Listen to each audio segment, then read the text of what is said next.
Yo, what's up, everybody? Welcome to another episode of G Boot 2786. I'm Gavin Richard. Welcome to Gavin Richard Presents. I did this video earlier. I was trying to upload it earlier, and I had some technical difficulties. So I was trying to do this earlier in the day. It is late, so I'm not gonna make this video or try to make it as long as I would want to, because I'm tired and I've been driving all day, dealing with work, meeting with clients, and so forth. But I hope everybody's been good. I first want to start this off, excuse me, and give a very special shout out to my sister, fellow YouTuber Nicole Lewis from Nicole's View. Shout out to her because on yesterday she had an hour-long conversation with both Taj and Brandy Jackson, the niece and nephew of Michael Jackson, who have been going on a crusade against the hit piece Leaving Neverland that has been defaming Michael Jackson. Shout out to Nicole. Nicole represents, and countless others, including myself, Harvey Superboy. Uh, you also have Brother Toreen Rain, Tariq Nasheed, We All Be News, so many others I can't even think of right now. Um, Basically, that voice in the black media that has been silent now. And people have been, you know, sending her, congratulations and thank you, and rightfully so, as well as others, because the reason why we get followers and you guys come to my channel and her channel and Harvey's channel is because there is a need for independent black media. There certainly is.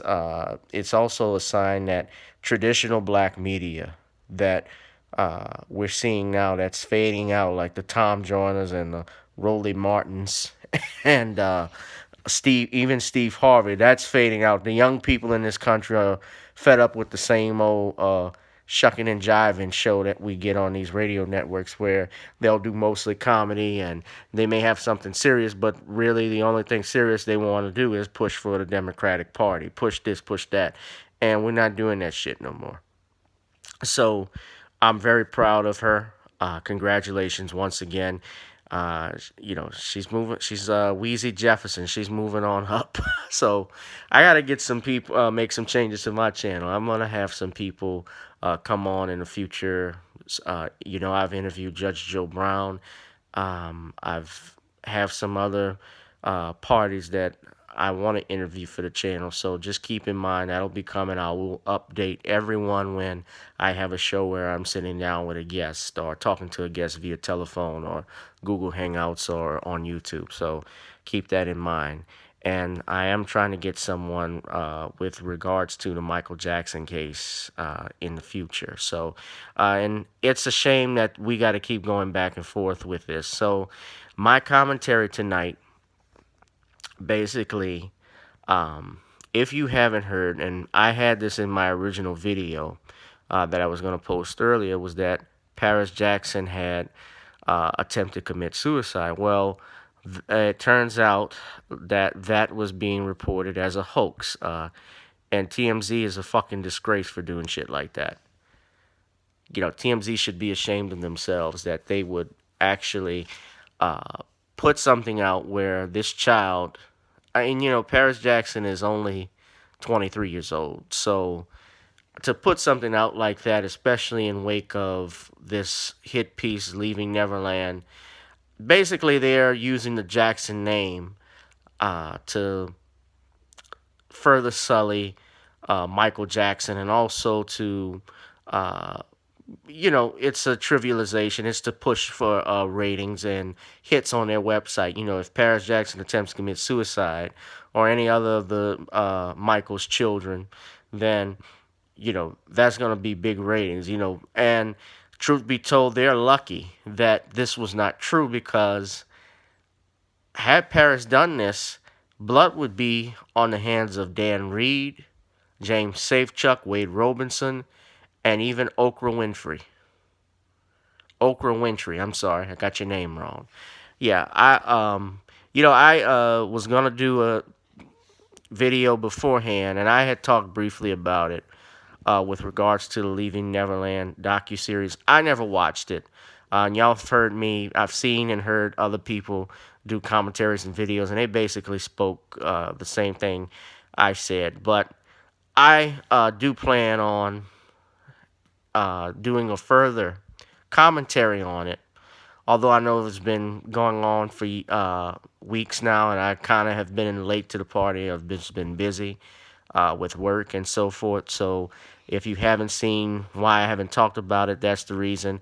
And I never saw the docu series, so I traditionally don't like to talk about something I haven't seen, but I know that it's already one-sided. And the main reason why you would want to watch something like that is only if you want to get to hear what your enemy is saying and hear what your opponent says, so that way you can dissect everything that they say.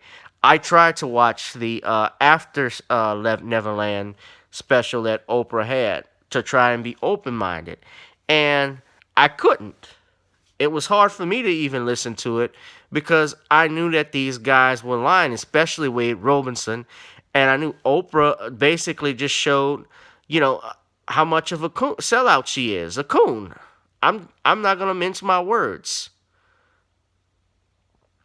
I've never liked or cared for Oprah Winfrey, and let me tell you why. Years ago, when Oprah had her TV show in Chicago, and I'm here in New Orleans, and when Oprah was on, at 3 o'clock in the afternoon, after my mom or dad got me home from school, my mom would have that on. She worked till 4 o'clock, but sometimes when she was off, she would first thing she would put on when it was 3 o'clock, she'd be right in the den watching Oprah Winfrey, and understandably, like most black women at that time, and most women in general, because Oprah appealed to white females more than housewives more than anything.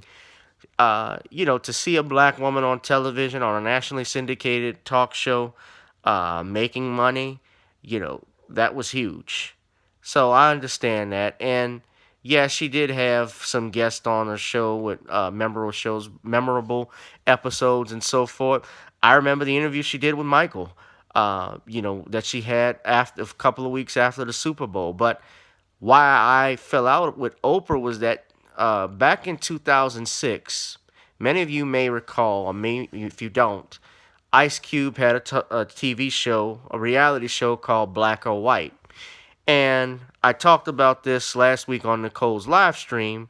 My Ice Cube show basically was about two different families from different backgrounds, different racial backgrounds, black and white, where one would go in disguise as the other. You had the black father who would be white, and the white father who would be black. The mother, wife, would be white, black. You get the idea. The children as well. Oprah invited that entire cast for that show because at that time I believe it was hit. It was a big hit.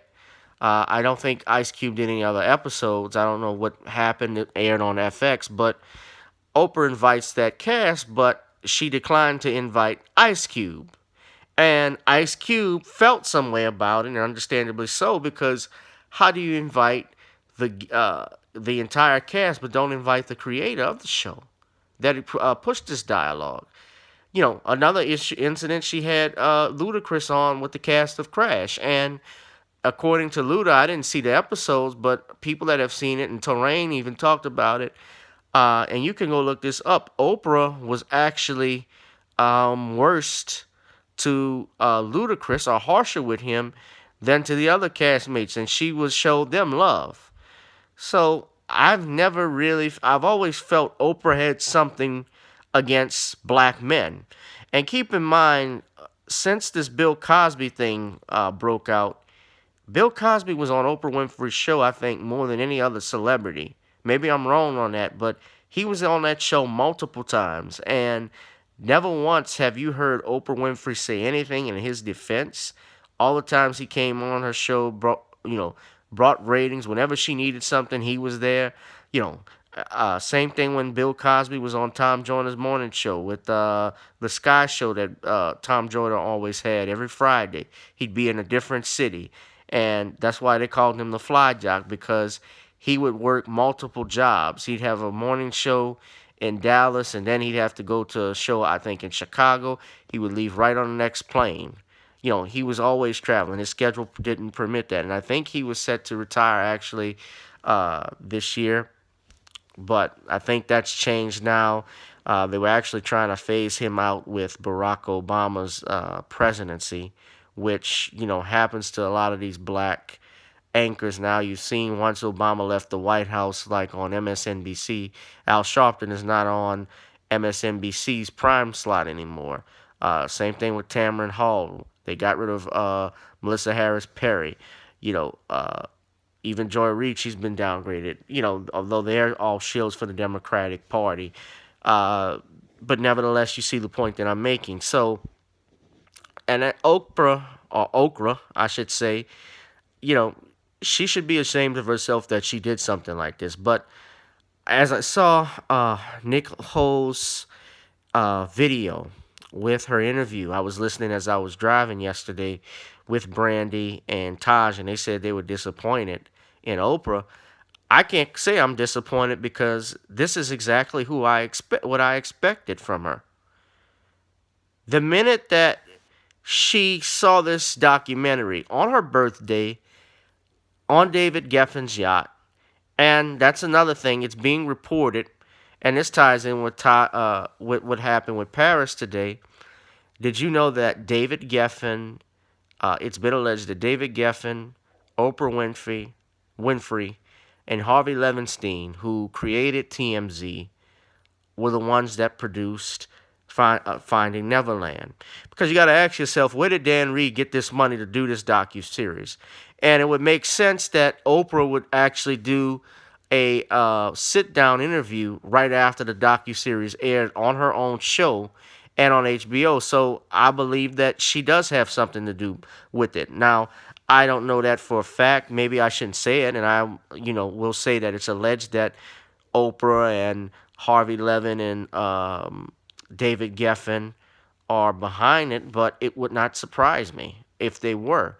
A lot of money obviously was thrown behind this, because how do you fly these guys all the way out to to Chicago or New York to be on a Today Show? You fly them back to Los Angeles. Where do they get their money from? If one is an unemployed dancer who basically slept his way to the top, I'm just going to say what it is. He slept with Michael's niece, Brandy. She admitted that they were in a relationship for 7 years. All the while, you know, all of this illicit activity was going on, inappropriate touching and sodomy that this guy even said happened to him, that just didn't make sense.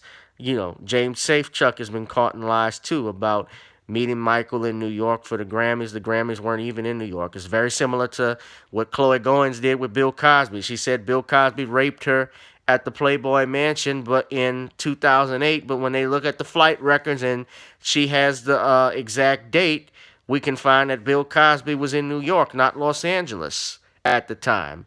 But nevertheless, her deposition is being pushed, and these allegations are resurfacing because of this whole Me Too movement. For sure, for sure.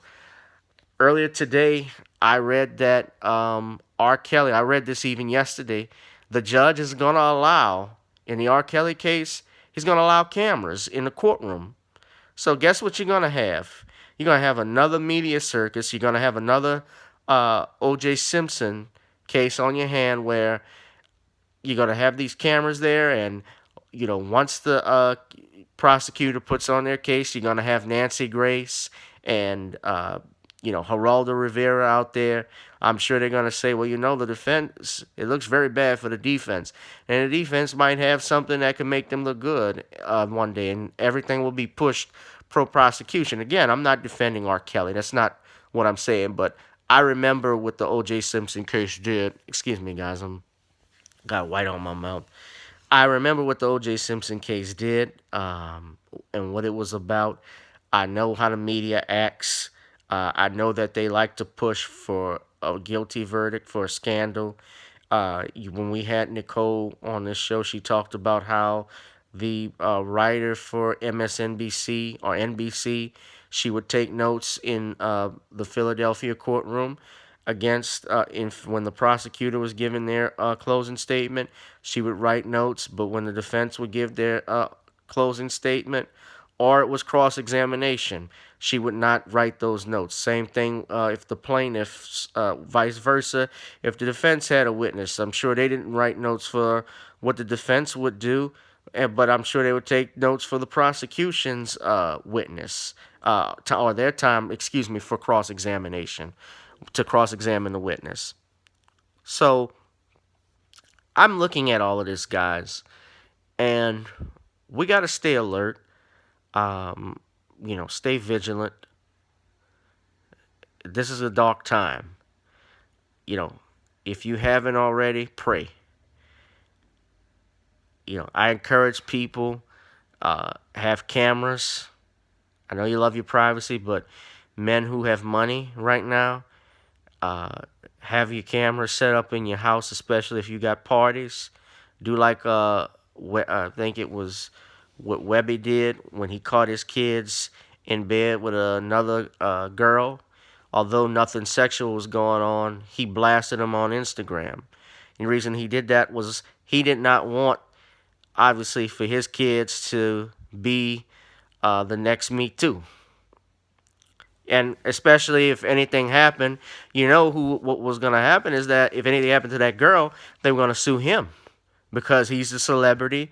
It's his house, it's his kids. So he was very, he was teaching them a lesson, and he was taking precautions for that. So I can't fault him for doing that. You know, and if you got money too, men, maybe it's for especially our brothers. Maybe you should leave the country. You know, get a wife out there, cause this is we're being male heterosexuality is being attacked, and black men in particular, straight black men, we're getting it the worst. And maybe leaving the country may not be a bad thing. Russell Simmons got out of here when this whole Me Too stuff started because, he was being accused of doing some things. He lives in the Fiji Islands now, so he immediately left the country when the accusation started against him because he knew after they got Bill Cosby, hey, I could be next. So now that they can't get Russell because he lives in another country, the easier target is R. Kelly. Everybody had heard about his stuff for years, but you know, look into that. But support independent black media. We're gonna bring it to you. If I have anything new, I will certainly notify everyone. Please subscribe to my channel. I'm actually have my PayPal account set up. I'm gonna put the link to that. I'll edit it sometime tomorrow so you guys can go and support if you can, as well as a Patreon account. So shout out everybody. Shout out to Nicole again. And thank y'all for joining me. Have a good one and God bless.